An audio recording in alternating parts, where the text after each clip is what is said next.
Hermano, Dios le continúe bendiciendo. Amén. Uno por lo general, cuando le dicen que le toca predicar un día X, como hoy, viernes, uno siempre tiene o uno tiene un mensaje, o uno busca en las escrituras para que Dios le ilumine y le diga, pero uno también tiene que enfocarse en lo que la iglesia necesita escuchar también. Porque no podemos ver las necesidades, los problemas que hay en la iglesia y hacernos de la vista gorda para simplemente predicar de otra cosa.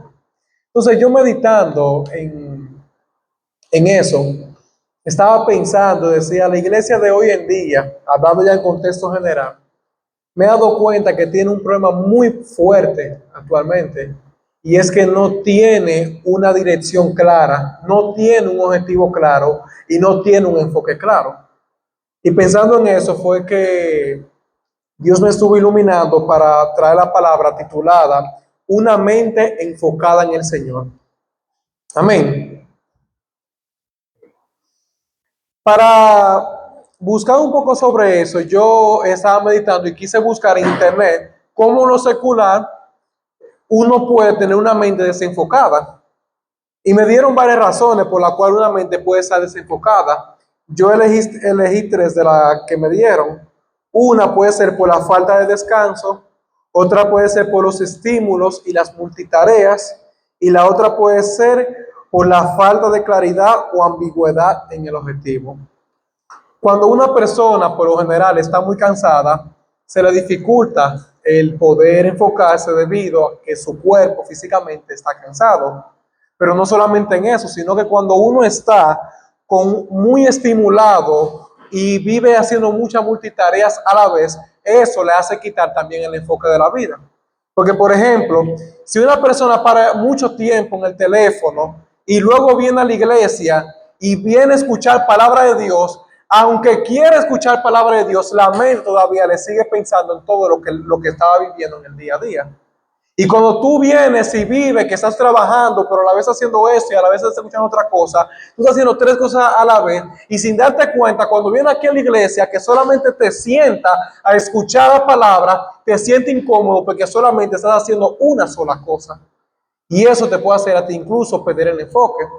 Y no solamente uno pierde el enfoque escuchando la palabra, muchas veces hasta cantando una canción estamos cantando porque conocemos la letra, pero nuestra mente puede estar en los problemas que uno está pasando o en lo que uno está ocupando la mente por estar sobreestimulado en las cosas que estamos haciendo. Entonces, mis hermanos, uno tiene que tener en claro que uno tiene que despojarse de toda la cosa de esta vida para uno poder ser refiel al Señor y tener un objetivo claro. Y la última cosa hablaba sobre la falta de claridad o la ambigüedad. Y es que cuando una persona desconoce del tema y le están hablando en términos de ese tema, la persona no puede entender y por lo cual no se puede conectar. Por ejemplo, si yo le digo a usted la palabra soteriología, yo sé que la mayoría quizá no está asociado con esa palabra y si le hablara en esos términos no se entendiera. Pero hay que entender una cosa. No estamos hablando de teología en el sentido técnico, sino si tú desconoces de la palabra de Dios, el día que te hablan de la palabra de Dios, tú vas a andar con una mente ambigua. Vas a andar con una mente la cual no entiende los términos bíblicos porque simplemente no se ha escudriñado las escrituras. ¿Se entiende el punto? Entonces, mis hermanos, para ir comenzando, vámonos al libro de 1 Timoteo capítulo 3.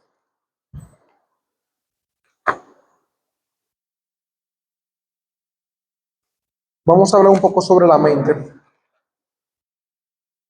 Libro de Timoteo, capítulo 1, verso 3. Primera Timoteo 1, 3.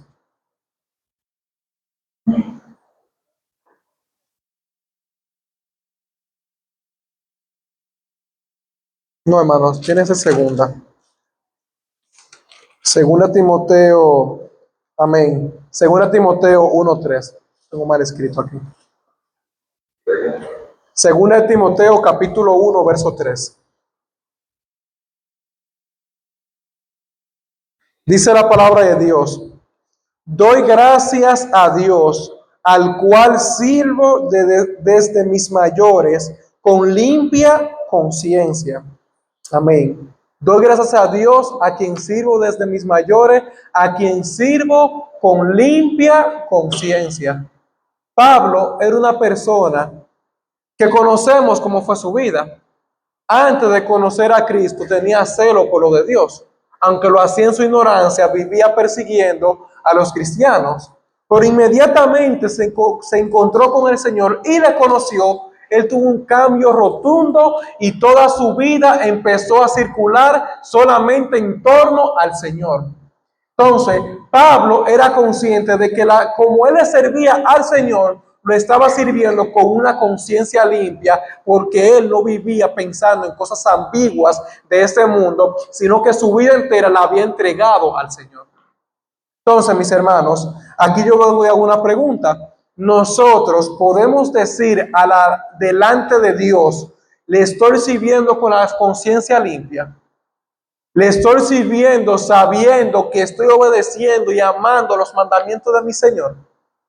Que no me estoy contaminando con las cosas de este mundo. Que no estoy llenando mi mente solamente de las cosas de este mundo. Sino que estoy llenando mi mente de lo que el Señor me está diciendo. Porque para servir al Señor con una limpia conciencia, no solo basta con abstenerse del pecado, sino de llenar nuestra vida con Jesucristo. Porque muchas personas creen que el servir al Señor es solamente abstenerse del pecado. Yo no peco y ya estoy bien con el Señor. Pero el primer mandamiento es el más grande de todo. Y es amar a Dios con toda tu mente, con toda tu alma y con todo tu corazón, con todas tus fuerzas, y a tu prójimo como a ti mismo, el segundo mandamiento. Pero si tú no amas a Dios, si tú no buscas a Dios, si tú no escudriñas su palabra, si no lo buscas en oración, si no dependes del Señor, aunque tú estés evitando otro pecado, ya tú estás pecando en el mandamiento más grande.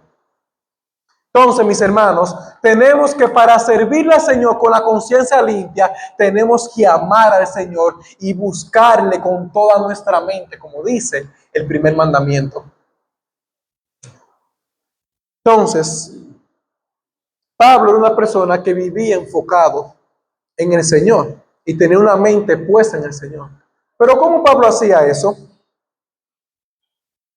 Pablo era un hombre que se dedicó toda su vida al Evangelio y por más fastigado que él estuviera, él nunca perdió su enfoque. Y aquí quiero hablar sobre el primer punto, sobre el cansancio.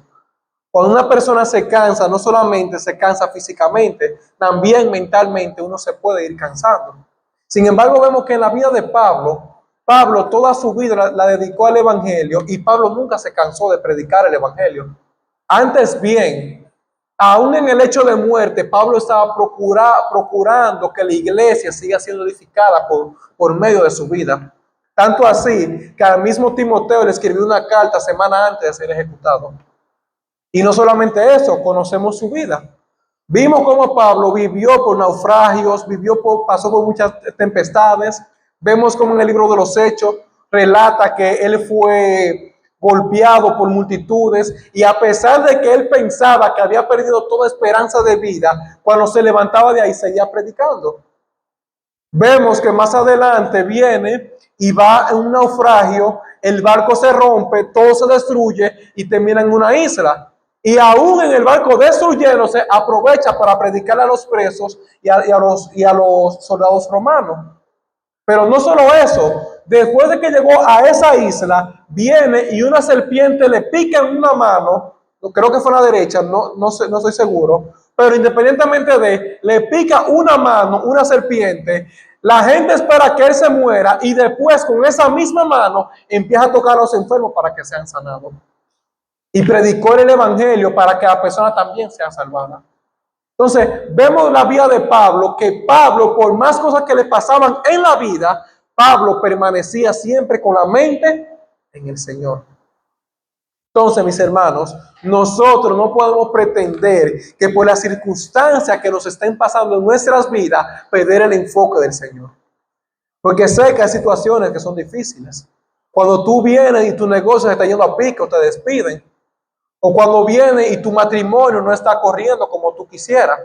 O cuando un familiar tuyo está enfermo y tú estás desesperado porque quiere ver mejora, pero no lo ves. Pero por más circunstancias que te estén pasando en tu vida, tu mente siempre tiene que estar enfocada en el Señor. Como decía posiblemente Pablo en el libro de Hebreos capítulo 12, verso 2, puesto los ojos en Jesús, el autor y consumador de la fe. Y como dice Pablo también en Colosenses capítulo 3, que este sí lo vamos a buscar, Colosenses capítulo 3, verso 1 y 3. Amén. Colosenses capítulo 3, verso 1. Amén. Si pues habéis resucitado con Cristo, escuchen bien, buscad las cosas de arriba. Ahora, hay que leer con entendimiento. No podemos leer simplemente por leer. Vamos a ver lo que Pablo está diciendo. Si pues habéis resucitado, o sea, es una condicionante. Si de verdad tú eres un creyente, entonces buscar las cosas de arriba, donde está Cristo sentado a la diestra de Dios. Poned la mira en las cosas de arriba y no en las de la tierra, porque habéis muerto y vuestra vida está escondida con Cristo en Dios. Entonces, mis hermanos, ¿en dónde está nuestra vida escondida? Está escondida en Cristo con Dios. Entonces, si nuestra vida está escondida con Cristo en Dios y hemos resucitado, como dice ahí en el verso 1, si habéis resucitado con Cristo, entonces nosotros tenemos que poner la mira en las cosas de arriba y no en las de la tierra, mis hermanos. Amén. Entonces, vámonos también al libro de Mateo, capítulo 11.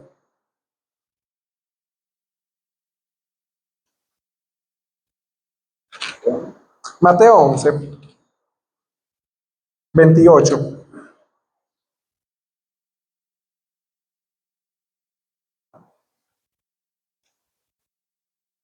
La razón por la cual Pablo podía pasar todo lo que pasaba y aún así no sentirse cansado del evangelio era porque su descanso estaba en Jesucristo. Fíjense cómo dice aquí en Mateo 11, 28. Venid a mí, todos los que estáis trabajados y cargados, y yo os haré descansar.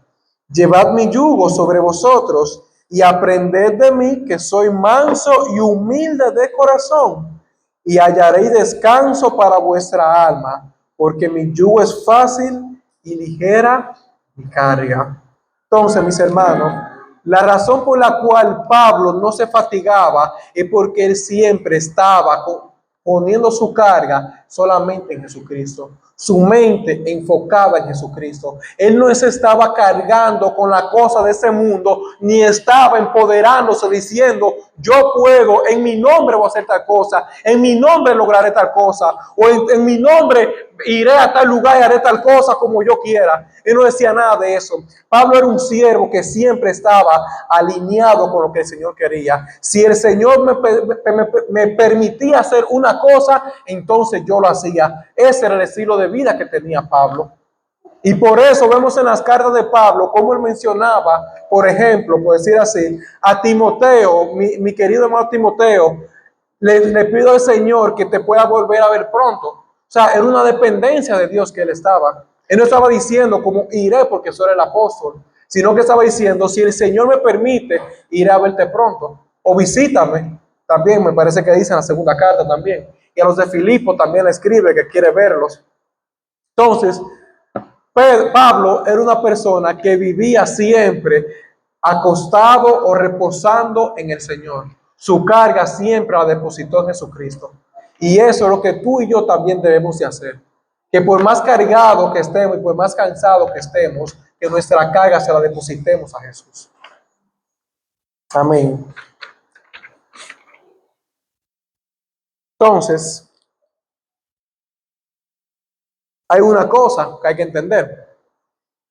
Porque decirlo, pero no enseñarlo, crea otro problema, porque uno dice, amén, es verdad. Yo debo depositar mi carga en el Señor, pero una pregunta, Samuel, ¿cómo yo vengo y deposito mi carga en el Señor? La respuesta se encuentra en San Juan 15. Vamos a buscar San Juan 15. Jesús pone una condicionante para poder ser su amigo o su discípulo.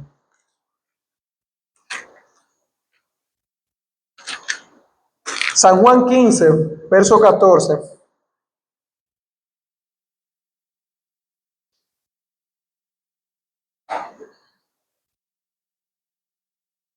Amén. En el verso 14 dice, vosotros sois mis amigos si hacéis lo que yo os mando. Entonces, si tú quieres que Jesucristo sea tu amigo y quieres ser quien lleve tu carga, tú tienes que ser amigo de Jesucristo. Pero para ser amigo de Jesucristo no es, Jesucristo seremos amigos, pero vamos a hacer como yo te pida. A Jesucristo se le sirve como Él manda. Él dice, vosotros seréis mis amigos si hacéis lo que yo os digo. Y con Jesucristo no hay negociaciones. O uno hace lo que Él dice o tú no eres su amigo. Él es bastante claro en eso. Ustedes serán mis amigos si hacéis lo que yo os digo. Pero versos anteriores, en el verso 9 y 10, vamos a leer, miren cómo dice Jesucristo. Como el Padre me ha enviado, como el Padre me ha amado, así también yo os he amado. Permaneced en mi amor. Entonces, aquí Jesús está diciendo algo claro. Así como el Padre ama al Hijo, el Hijo ama a su iglesia. Y encima de eso dice, si guardáis mis mandamientos y permanecéis en mi amor, así como yo he guardado los mandamientos de mi Padre y permanezco en su amor. Entonces, mis hermanos, aquí Jesús lo que está enseñando es una cosa.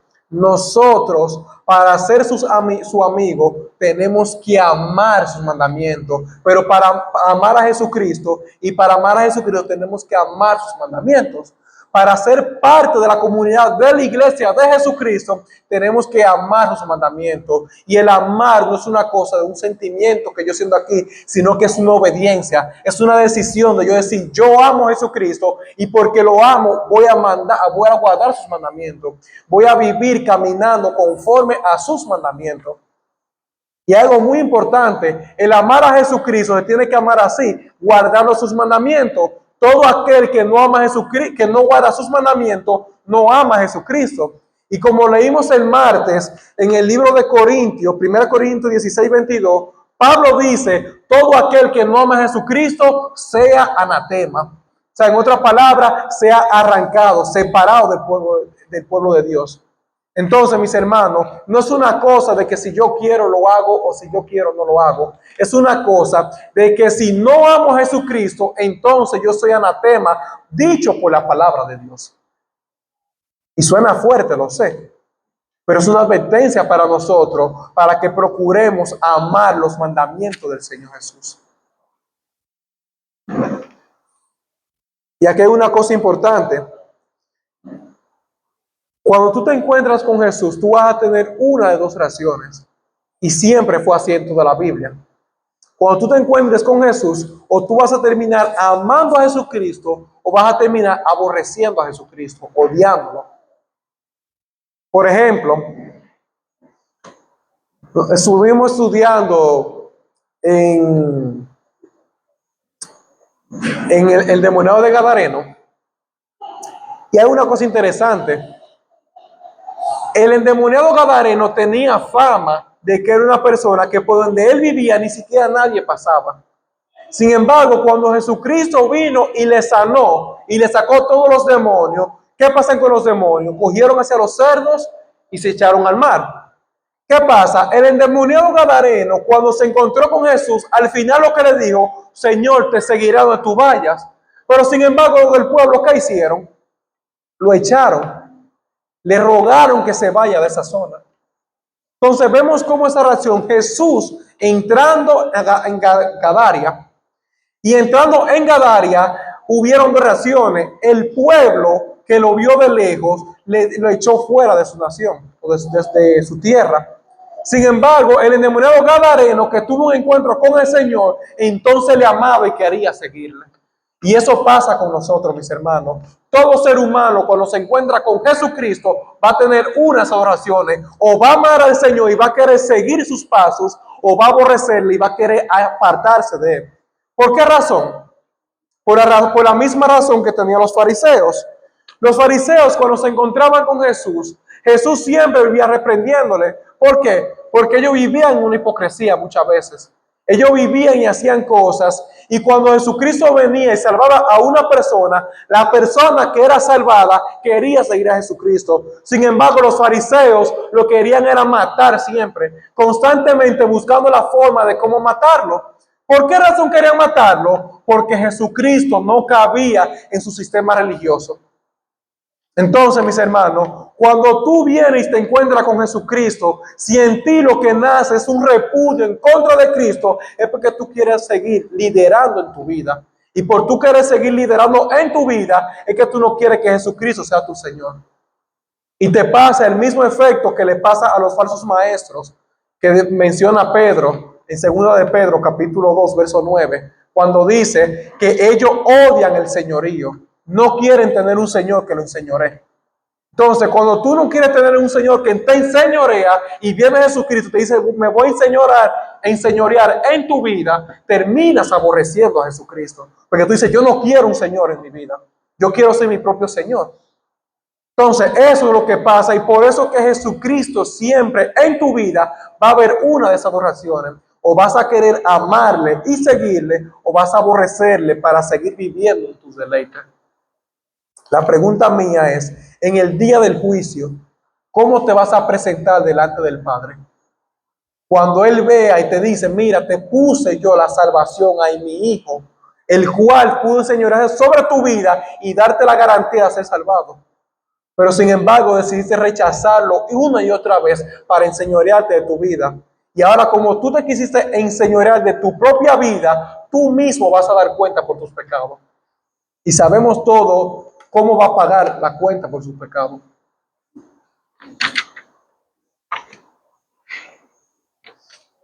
Entonces, mis hermanos, la segunda simulación que yo hablaba, falta de enfoque, viene por la estimulación y la multitarea, como hablamos ahorita. Para eso, vámonos a 2 Timoteo, ahí mismo, 2 Timoteo capítulo 3. Parece que capítulo 2, ¿verdad?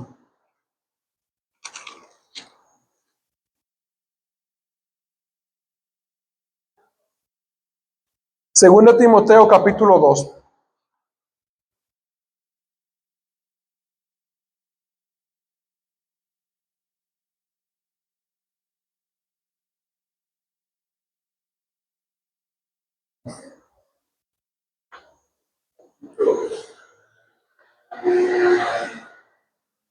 Amén. 2:3.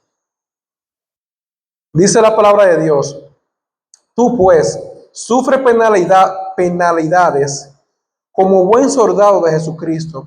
Ninguno que milita se enreda en los negocios de la vida a fin de agradar a aquel que lo tomó por soldado.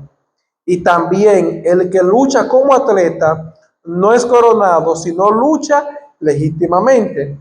El labrador, para participar de los frutos, debe trabajar primero. Así, considera lo que te digo y que el Señor te dé entendimiento en todo. Entonces, mis hermanos, vemos que Pablo le da unas instrucciones claras a Timoteo y se lo pone con analogías. Le dice una del buen soldado, que cuando su Señor lo toma para militar, no se enreda en los negocios de este mundo.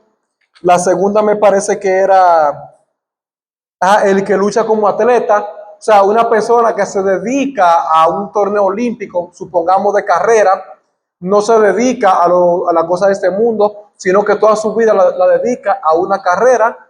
Y por último, pone la referencia de una persona que va a sembrar para recibir fruto. Primero siembra y luego espera para ver el fruto.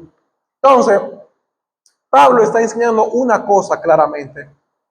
Tu deber como creyente no es vivir tu vida para las cosas de la tierra, sino vivir como que el Señor te ha llamado para algo mucho más especial que lo que tú puedes hacer aquí en la tierra. Como dice, un soldado, cuando lo preparan para la guerra. Y no es como hoy en día, aunque hoy en día también se le da entrenamiento, pero recordemos que antes los entrenamientos eran con arco, espadas, con jabalina, porque esas eran las armas de aquel entonces. Y le enseñaban a cómo caminar con armaduras pesadas. Le enseñaban a cómo tensar un arco y cómo tener puntería. Le enseñaban a cómo usar una espada o una lanza. Todo eso se lo enseñaban porque por si mañana la nación entraba en guerra, tener una defensa que pueda vencer ese ataque. Entonces, así mismo como una persona de guerra se dedica toda su vida a la batalla, así tú y yo debemos dedicarnos para la batalla espiritual. Debemos de dedicar toda nuestra vida para prepararnos, para cuando las acechanzas del enemigo venga, tú y yo estar preparados con la capacidad que Dios nos ha dado a nosotros. La segunda es la del atleta. Y es interesante porque los atletas de Juegos Olímpicos no es que viven haciendo Juegos Olímpicos, vamos a decir, todos los días en su casa, sino que ellos se preparan todo el año, creo que cada 4 años que se hacen, ¿verdad? Entonces duran 4 años preparándose para un solo día. Y eso es interesante porque nosotros pasamos toda nuestra vida caminando como discípulos de Jesucristo para presentarnos delante de Dios por medio de Jesucristo. O sea, para un día especial, mis hermanos. Y por último, como Pablo le enseña también, que cuando uno no siembra, como decía Francisco, que uno no siembra un tallito de mata de yuca y mañana la arranca de que para sembrar, para cosechar la yuca. Uno tiene que esperar a que la yuca dé su fruto para uno poder cosechar. Entonces, con paciencia, mis hermanos, nosotros tenemos que tener paciencia para caminar, para este caminar. No espere que usted hoy haga una cosa y mañana reciba el fruto. Todo eso es un proceso de toda la vida. Y sabemos que hay matas y hay frutos que tardan más que otros, pero tenemos que estar confiados en el Señor de que Él es fiel y justo para que nosotros podamos dar fruto. Si Él comenzó la obra en nosotros, tengamos la certeza que daremos fruto en el Señor. Entonces, mis hermanos, aquí Pablo le está exhortando sobre todas esas cosas. Pero aquí yo vengo a exhortarle a ustedes, porque hablaba sobre la estimulación. Si nosotros no nos dedicamos nuestra vida al Señor y la dedicamos a otra cosa y de vez en cuando servimos al Señor, ten por seguro que cuando tú le vayas a buscar, no vas a poder buscar como tú quisieras. No sé si a ustedes les ha pasado alguna vez que se han cargado, no sé, vamos a poner el teléfono, pasarse el día entero en el teléfono y después viene, te da la noche y tú quieres buscar al Señor porque sientes la necesidad de buscarle. Pero cuando tú empiezas a orar, tu propia mente te engaña. Y tú vienes y oras en voz alta para no distraerte, pero aún en voz alta te sigue distrayendo porque has sobrecargado tu mente con la basura de este mundo. A mí me ha pasado eso. Lo digo sinceramente. Pero nosotros no podemos ser de esas personas como lo del mundo, que viven su vida cargándose solamente con las cosas de este mundo.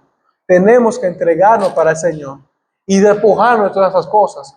Porque verdaderamente, es como dice la hermana Soli, el teléfono hoy en día está haciendo un daño increíble. Las personas hoy en día, tú puedes ir en cualquier lugar. Un ejemplo, yo me he parado en el bus, o sea, el bus de la universidad. Y es interesante que si tú dejas ver el teléfono y miras para arriba, tú miras a todas las personas literalmente con la cabeza para abajo. Y si tú no miras uno con la cabeza para abajo, es porque está hablando con uno al lado. Y muchas veces el que está hablando con el lado también con el teléfono en la mano. Entonces, el teléfono está haciendo un daño increíble, un daño que usted ni se imagina. Porque es verdad que la lucha que tenían los apóstoles en aquel entonces, una iglesia perseguida, es verdad que era difícil, no era fácil eso. Pero sin embargo, hoy en día estamos teniendo una persecución un poco diferente. Porque ¿cuál es la diferencia? Aquellos hermanos morían, pero iban para el cielo en gloria. Pero hoy en día muchas personas por estar en un teléfono creyendo que van para el cielo, terminan yendo para un infierno. Entonces, aunque la lucha en el terreno, o sea, en el plano natural, aunque la lucha se vea mucho más cómoda hoy en día, muchas veces por esa comodidad hay un mundo de gente yéndose para el infierno. Así que nuestra lucha no es algo fácil, mis hermanos. Es una lucha espiritual y tenemos que tener los ojos abiertos y atentos, enfocados en Jesucristo, enfocados en lo que está pasando verdaderamente en nuestro entorno. Porque de verdad, se lo digo, es fácil, es común incluso decir esto, que muchas veces en las iglesias, muchos padres de familia ven a sus hijos que pasan el día entero sin buscar al Señor y porque no lo ven en cosas malas en la calle, lo dejan como si nada. Y después tienen la conciencia limpia, la conciencia se la limpian a sí mismos, pensando que porque van para la iglesia, sus hijos ya son salvos. Y no es así. Porque por el frutos conoceréis, dice la palabra. Entonces, tú no puedes estar con la mente pensando en que si tu hijo nunca busca al Señor, tu hijo nunca ora, tu hijo nunca lee la palabra y solamente va a la iglesia, solamente vive pegado a un teléfono, en videojuego, en cancha y cosas así, ¿cómo tú vas a pensar que tu hijo está seguro en el Señor? Si ni siquiera ama al Señor. Porque muchas veces se dan cuenta de esto los padres, que inmediatamente le empieza a hablar al hijo, no duran 5 minutos cuando ya está bostezando y ya tiene sueño el hijo, porque empiezan a hablar de la palabra. Pero lo increíble es que si termina de hablar de la palabra y el niño se va para su habitación a jugar con el teléfono, otra vez, ¿cómo sigue? Se le va el sueño. ¿Por qué? Porque donde está tu, ¿cómo es? Donde está tu tesoro, ahí estará tu corazón. Si tú no amas al Señor, en el momento que te hablen del Señor, te dará sueño. Y tú vas a estar loco porque la persona que te esté hablando se calle para tú irte a jugar en el teléfono, por seguir con el ejemplo. Entonces, mis hermanos, de verdad, aunque la lucha no se vea fuerte como aquel entonces con sangre, pero tenemos que estar atentos porque es una lucha espiritual y es por algo mucho más valioso que por la sangre. Es por el alma de nuestra familia, por el alma, mis hermanos. Como dijo Jesús, no teman a aquellos que pueden matar el cuerpo, sino temen más bien a aquel que después de destruir el alma, también puede destruir el cuerpo, o el cuerpo después el alma.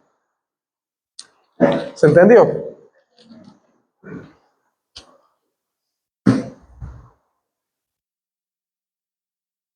Amén.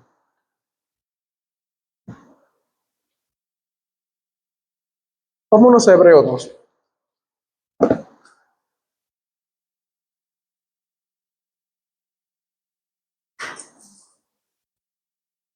Perdón. Bueno, vayan a Hebreos 2, yo voy a leer esto aquí. Sí, se me olvidó leer la otra parte de Timoteo. En 2 Timoteo 2, del 8 a 10. Yo lo voy a leer ya. Que se me olvidó leer esa parte. Fíjense que en el verso 8 al 10 de 2 Timoteo, Pablo le dice a Timoteo, acuérdate de Jesucristo, del linaje de David, resucitado de los muertos, conforme a mi evangelio, en el cual sufro penalidades hasta prisiones a modo de malhechor, mas la palabra de Dios no está presa. Por tanto, todo lo soporto por amor de los escogidos, para que también obtengan la salvación que es en Cristo Jesús con gloria eterna. Entonces, aquí Pablo le exhorta a Timoteo a que no viva su vida pendiente de la cosa de este mundo, sino que ponga la mirada en Jesucristo. Y por eso le dice en el verso 8, mira como ejemplo a Jesucristo.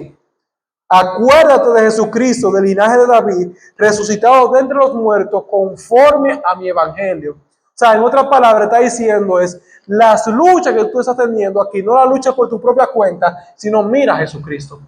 Mira a Jesucristo, enfócate en Jesucristo. Y eso es lo que yo quiero enfatizar con ustedes, mis hermanos. Nosotros tenemos que enfocarnos también en Jesucristo. Porque esa enseñanza no fue solamente para Timoteo, esa enseñanza también aplica para nosotros. Entonces, enfoquémonos en Cristo para todo, aún en las tentaciones. No pretendas luchar las tentaciones por medio de tu propia lucha, por medio de tu propia cuenta, sino ponla delante de Jesucristo. Entonces, para seguir hablando de eso, vámonos en Hebreos 2, verso 18. Miren cómo dice Hebreos 2, 18. Pues en cuanto él mismo padeció siendo tentado, es poderoso para socorrer a los que son tentados. La pregunta es la siguiente: ¿Jesucristo tiene el poder para socorrernos cuando somos tentados? ¿Qué es lo que dice el verso? Él padeció en todo en cuanto a tentación, pero como dice aquí, pues en cuanto él mismo siendo tentado, es poderoso para socorrer a los que son tentados. Entonces nosotros cuando somos tentados tenemos que pedirle al Señor que nos socorra para librarnos de la tentación. Así como dice en la oración que le enseñó. Y se me fue ahora. No nos deje caer en tentación y líbranos del mal. O sea, no nos deje caer. En otras palabras, socórreme de la tentación para que yo no caiga. Así mismo, como le dijo Jesús a Pedro, que el diablo me ha pedido para zarandearte, pero yo he orado a ti para que tú no caigas, ¿sabes? O sea, le está diciendo para socorrerte, en otras palabras.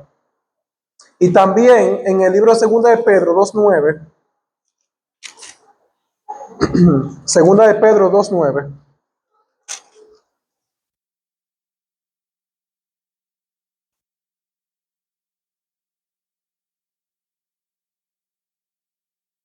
Amén. Dice la palabra: ¿sabe el Señor librar de tentación a los piadosos? La pregunta es, ¿el Señor sabe sí o no? Según el verso bíblico. Dice que el Señor sabe librar de tentación a los piadosos. Entonces, mis hermanos, si Él tiene el poder para socorrernos y sabe cómo librarnos de las tentaciones, en consecuencia, ¿qué es lo que tú y yo debemos de hacer cuando somos tentados? Clamar al Señor para librarnos de todas las tentaciones. Entonces, mis hermanos, en todo tenemos que enfocarnos en Jesucristo. Siempre, cuando tú eres tentado, no te enfoques en que tú eres fuerte, sino enfócate en que el Señor sea quien te socorre para librarte de la tentación. Amén. Entonces, el último punto que yo hablaba era sobre la falta de claridad y ambigüedad. Entonces, cuando una persona, por ejemplo, no tiene sus ideas claras, o conoce muy poco del tema, o menosprecia literalmente el tema, la persona no puede enfocarse en lo que se viene hablando. Porque si, por ejemplo, si le estoy hablando del Evangelio y a usted no le interesa el Evangelio, lamentablemente, ¿cómo va a estar su mente? Va a estar pensando en otra cosa. Si cuando se está adorando al Señor,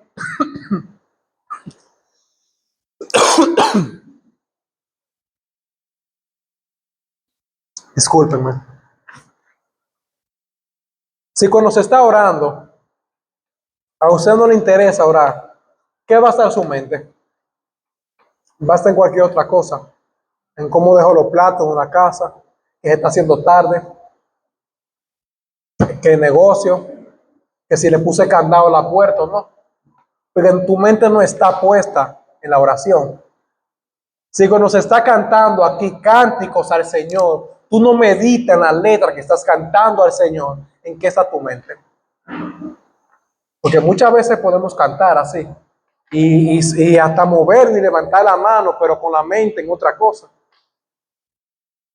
Entonces, la mente, tenemos que adorar al Señor con toda nuestra mente, mis hermanos.